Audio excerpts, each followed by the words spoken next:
তো দেখো বাড়ির পাশেতেই আমাদের জমি, শাক বোনা হয়েছিল। আজকে জল পাওয়াচ্ছি গোটা জমিতেই, পুরো জমিতেই জল পাওয়ানো হচ্ছে।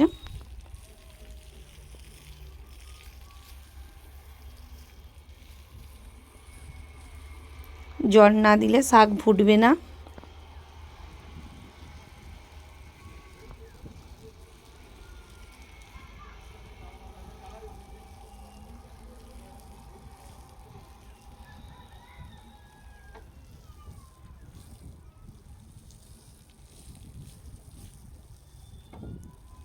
আর মাঠে দেখো পুরো মাঠ আলু বসানো হয়ে গেছে।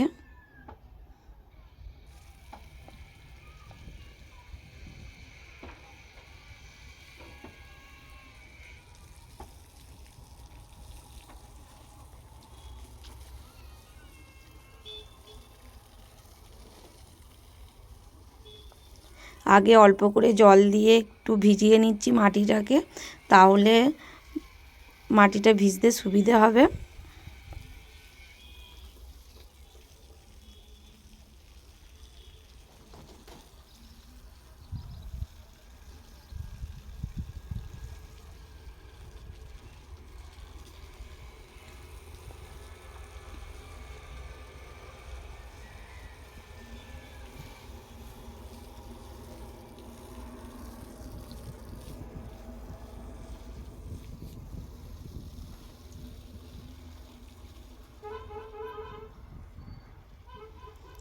এবার পাইপটা জলটা ছেড়ে দিলাম, এবার পুরো জমিটা ভিজে যাবে।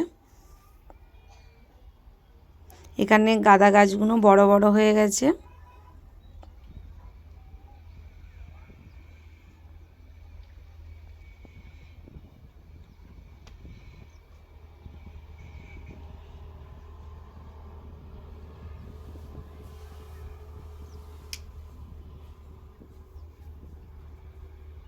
তোমরা ভিডিওটা দেখতে থাকো, আমি জমি পাইনি। দেখো গোটা মাঠ আলু বসানো হয়ে গেছে লোকের, কিছু কিছু বসাচ্ছে লোক এখনো আলু।